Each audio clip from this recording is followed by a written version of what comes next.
What's up, y'all? It's the freaking weekend. Let's have some fun. So I've started blocking down. I put the guide coat on and I've been starting to block down the primer, and it's looking okay. Like, I'll go into detail about how, actually I don't think I have to go into detail how guide coat works. Like, if it's white, it's sanded. If it's black, it's low, needs to be sanded. So, low spot, regular. Basically orange peel, good. See what I'm saying? Like, that's really it. That's what a guide coat does. And as you can see over here, like, this is all blocked down because it's all white again. That went through slightly, but that's not a big deal because I'm just going to put a seal coat over all this stuff when I'm done. So it really doesn't matter. These parts, like this channel in here and underneath here and like right there, like basically everything having to do with this little gutter is an extreme pain in the butt, because the paint, like the primer, is very thin around there because, you know, you can't really get in there too well, and there's like just tons of little edges, so it's like really, it would be really easy to just break through it. So I'm just taking that as, like, you know, as careful as I can. So, like, everything seems to be going pretty good from a sanding perspective. Like, I've only broken through on a few little places. Actually, here. So, let me explain this to you. So, guide coat, for whatever reason, has always had sort of a mental block with me. Like, I never really understood why it was needed. Here it is, powder type. That's what I'm using for now. I'm probably going to go and get the, like, air hockey puck sort of stuff and use that for everything else, because I'm going to guide coat, because right now I'm sanding with 80. Then I'm going to, once I'm done with this, I'll guide coat again, go to like 200, guide coat again, go to 300, guide coat again, go to 500. And for those finer grits, like if you think from 300 to 500, I'm just going to use a DA for as much of it as I can, because I want to hand sand this stuff, because this, like the first part, the 80, is like the most important and like most time consuming part. Using a block is definitely what you want to do, but for those other parts you can kind of get away with using a DA, because at that point all you're doing is removing scratches. If you did it right with 80, you've already sort of removed all the low spots and high spots. You've already leveled everything out. Everything else after that is scratch removal. So you can kind of use technology to help expedite that process a little bit. So yeah, spraying down the high build, and this stuff is like super high build, the high build primer. It doesn't lay flat. It just kind of like, you know, it just kind of lays on top, because it's basically body filler. So, you know, that's like regular looking. Like, that's exactly how it came out of the gun. I haven't touched that part of it. That's with one pass of sanding paper. You could see, like, it kind of looks like when you wet sand, like what, you know, how it like just looks all orange peely. That's just how thick this stuff is, and how it just doesn't lay flat. It just kind of goes on there.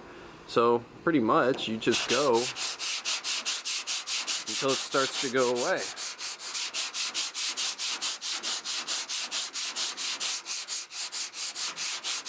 You know, try and X pattern as much as you can.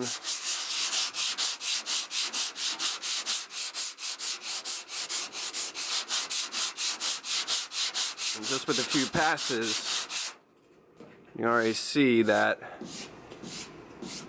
I'm pretty much level now. So that's basically how it works. When the black goes away, you stop sanding and you move on. So it's like, it's absolutely necessary. Like, I don't know why it took me so long to figure out why I needed it. Like without guide coat, you're kind of screwed. Like, you don't know when to stop sanding. But this stuff is great. I absolutely love it. Problem areas: putting polyester on the jams. Like, I don't know if that was the best idea, because it's like, you know, I'm burning through it all over the damn place. But again, it's like, it's a jam. Like, who really cares? But like, it's tough, man, like getting in there. Like, I know everyone says use a block for everything, but I can't use a block to get like this. You know what I mean? Like, I have to like actually have like sandpaper like in my hands and just, you know, that's the only way to do it. I don't really know of any other way to do it. So if I was going to do this again, if I had more time this sill in particular had bodywork on it, like right there, so, you know, putting polyester on that is a good idea, but there's absolutely no reason why I had to put polyester like right there. What I should have done is put etch primer on it, because etch primer lays pretty flat. You don't have to sand it. Like, it's just, you're good, you know what I mean? Like, you're good for, like, you just lay it down and you're good. That's what, you know, pretty much all body shops use is, you know, etch primer. I guess they're using polyester nowadays, but whatever. Like, with this stuff, with the polyester high build, you have to sand it, because as you saw, like, it comes out of the gun like all crappy. So you gotta sand that down. With etch, you can basically, like, it goes on very clear, you know, or not clear, but flat. So it's, you know, minimal touch-up work after you put it on there. So I should have done that, but, you know, you heard. I didn't have a lot of time to really do anything. I just had to, like, spray it and get the fuck out of there. But, yeah, progress. Just chipping away at it. Getting inside these window sills. I'm just basically going to scuff it. I'm really not going to try too hard to level it out so it's nice and white like that. I'm just going to... This is all going to be covered up by windows and seals, but, you know, to ensure that the paint doesn't lift over time, I still got to, like, sand this shit down. But I'm not really going to try and make it too insanely good. I'm just going to kind of get it done. But, yeah, a lot of work to be done.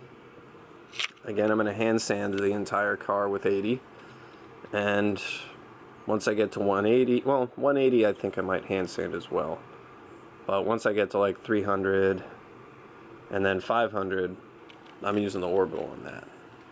But now it is time to paint my hood, and let's go do that. So my compressor's filling up.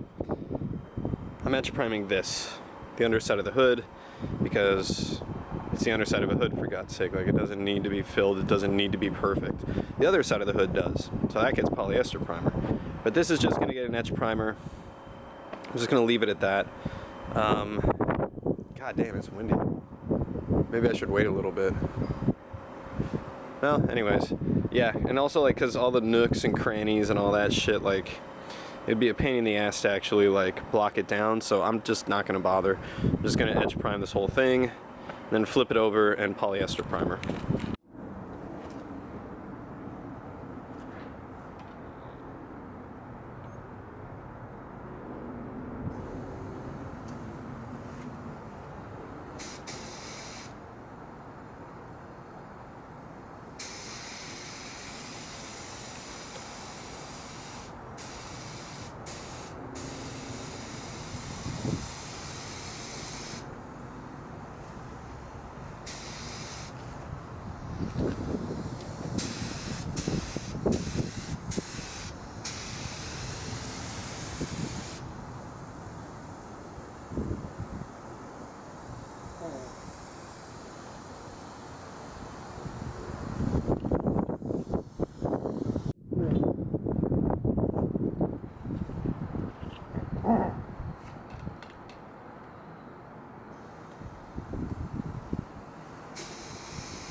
So this stuff's weird. It's like super runny. Like right there, run, run, run. But like when it dries, it's nice. It like lays down like really flat and does a good job. But it's just, you know, I guess I'm the one that has the issue here. Because you see those runs, I gotta sand all those down again and then do another coat. Because I need 2 coats on here in order to be done. So we're only halfway done. So even though it's been an hour, the runs are still like not dry. Just because like that's how it is. Like, you know, there's a lot of paint build up there. It's gonna take a little while. So I'm gonna give it another 30 minutes, sand that down a little bit, and then shoot again. And hopefully I'll be done. But honestly, like this stuff isn't so bad. It just lays down like really, really thin, like alarmingly thin. But then it settles down and it lays flat, so yeah, not too bad. Done for the day. This bit, and a little bit right over there. Bubbling, lifting, running. Just can't get it right, so I think I'm just gonna let it dry completely. Next weekend I'll do this whole thing again, and hopefully it won't be so windy, and maybe it won't run so much, and I'll get better results. So the guide code is doing its thing. Telling me there's a lot of places that I'm gonna have to use a little glaze putty. Specifically right here. There's a little dent right there that I never noticed. Checked on the other side, there's no dent there. So it's not supposed to be like that. So this will get glazed. Lots of issues towards the back here that I've found. And you can see there's a lot of light spots there. And for the most part, that, I think I'm gonna be okay. Like this is okay. I think as long as it's not going through to bare metal, it's all right. It's even, it's good. Over here though, a little bit of bare metal showing, and that's some Bondo. You can see there's dark spots all around it. So this whole area probably could use a glaze coat. Let's see where else. What else did I find in my travels today? That's a dent. That's what dents look like. You know, I'm already through to the paint, and I still haven't gotten down the guide coat right there, so that's a dent. That's gotta go.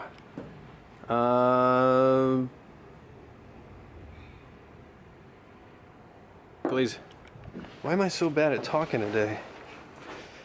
I'm not even that hungover. I had a wedding I had to go to yesterday. I didn't even drink that much. My mind is just like so out of it. So this jam is all done. And as you can see, like around here, like there's still some guide coat on there, and I really don't care because this will hardly ever be seen. I don't want to spend that much time smoothing that out when it kind of doesn't matter. As you can see, like this is about as much as I'm going to get on the seals, or I guess where the seals sit. It's just a little bit, just enough.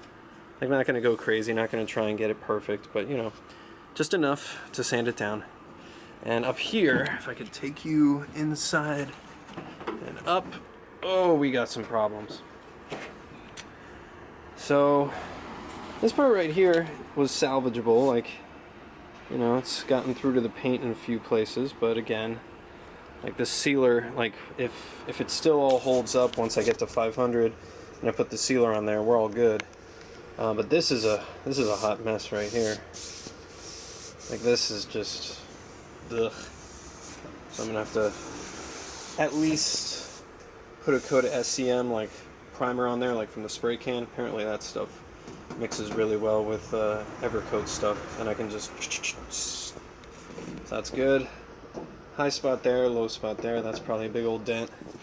That's another dent right there. Paint, still guide coat. That's a dent. And actually on this part right here, I actually got all the way down to bare metal, so, and there's still guide coat showing there, so that's an issue too. So this has got some more work to do. I mean, I'm not gonna go and spray the entire car again. That would just be a waste of time. I'm just gonna tackle these little areas that I find, some glazing putty, and then, you know, the SCM primer out of the can, and then just sand it and do the whole process again and hope I don't have to do it more than once. But the issue here is, like, I'm okay, like, but I don't know how the hell I'm gonna reach that specific spot right there. I'm probably gonna have to get like a step stool or something to get on top. But like, honestly, this is all coming together pretty well. I mean, there's little spots here and there, but like nothing crazy. Definitely nowhere that I put Bondo on, I'm not cutting into that, so this is all just stuff that I couldn't see, which is why you guide coat. And yeah, this will be fun. But thankfully with this specifically, I can tackle this every single night. Like after work, I can just come down here, spend an hour and sand stuff up. So it's really not that bad. Like, I should have this all set and ready to go in a week if I have the time to spend on it, but that hood, doors, it's gonna take a little bit of time because I gotta get used to spraying that friggin' etch primer. Or maybe it's just bad etch primer, I don't know. It dries well, but it just friggin' sucks. It runs so much. But anyways, I think I'm gonna go get some lunch. It's like 3 o'clock and I haven't eaten yet. What's up, guys? I'm a little mad. Well, first of all, this panel's all done except did I just run out of, no, okay, I got it. Gotta do body work down there. I blocked this whole thing out. There's a little dent over there. I gotta take care of that.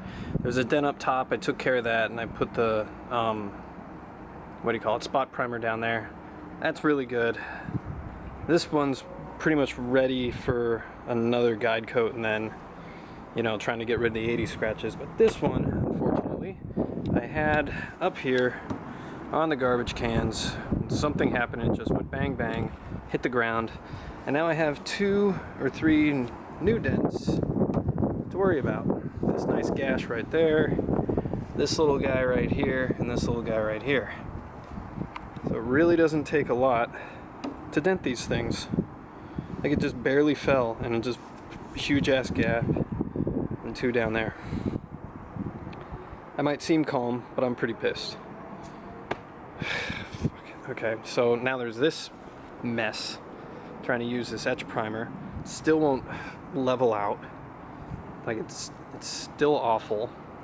And like, when I'm finally done with this, I'm gonna have to scuff it down with a red Scotch-Brite to get it ready. That's not a big deal. I'm not worried about that. But like, what is it about this spot right here that it just, like, I put light pass on it and walk away, and then it still runs. I have no idea what, like, I hate that crap. I'm never using it again. Never, ever, ever. So what do I do? Well, I'm gonna use my T-Rex stuff that I have. It's an epoxy. It's pretty much the same price as the crap that I get from Evercoat, so I would assume it's comparable to that. It's a epoxy with a little bit of a build, and I think that instead of using that friggin' etch primer on all the jams and like all the stuff that, you know, perfect paint doesn't really matter, I think instead of using that, I'm just going to take that epoxy primer, use that, and reduce it a fair amount so that when I do spray it, it levels out kind of like the etch primer, but, you know, has some sandability to it, and, you know, like, at least it's 2 parts, so the chances of it just running just for shits and giggles is much, much less. So, god damn it. Like, that's really got me irritated. Like, it just doesn't take anything to dent those things. That's probably the reason why, like, when I was guide coating stuff, I'm finding all these little dents that I never saw before, which is understandable, but they're all at the top. They're all at that top right there. I mean, you could probably lean on the top of that and it would probably dent. Makes you wish you had a Saturn, right? And another thing about this that makes me mad is that this was the front fender that I did the absolute most body work on. Like, if you remember, all this was body work. And like, when I'm blocking it down, like, it was, I didn't even break through, a little bit right there, but that's whatever. But like, I didn't even break through to the body work underneath. Like, it was just like I did a really good job of body working all that stuff out, and I still have to re-drill. There's 2, you can see kind of half of it there, and then another one in there somewhere of trim holes. I could just drill those out, whatever. But like, that's like, I had this, like, I did so much work on this. I was so proud of myself that I didn't have to redo any of that, and then that happens. I don't care that I'm like making a big deal out of this, and you guys are like, oh, probably shut up about it, but I don't care. I'm mad. Like, what the hell? Like, this is taking a while, but like, I have a DA sander coming in the mail, like an air powered one, with an interface pad, like with a soft pad. So I will be using that for the rest of my blocking, just to kind of speed it up a little bit. And the rear panels and the rest of the stuff I block won't take as long as these guys, but it was like an hour for each just to block it down, and a lot of hard work. But I guess that's it for now. I'm gonna keep trying to finesse that and get it better, but god, that stuff sucks. Alright, finally got it to an acceptable level, that side and that side. Once it dries, it'll flatten out. But this stuff smells exactly like house paint. And being that it's 1K, I wouldn't be surprised if it was house paint, honestly. My second coat of this is still schmucking, so I'm gonna give it a little bit and then sand it while it's still green. There's a little edge right here that got pushed up. And hopefully I won't have to hammer and dolly that down, but if I do, whatever. But yeah. As long as I hit this while it's green, it won't be that bad. And then this just needs a glaze coat, and then that's done. So, and then reprime the whole thing and start from scratch.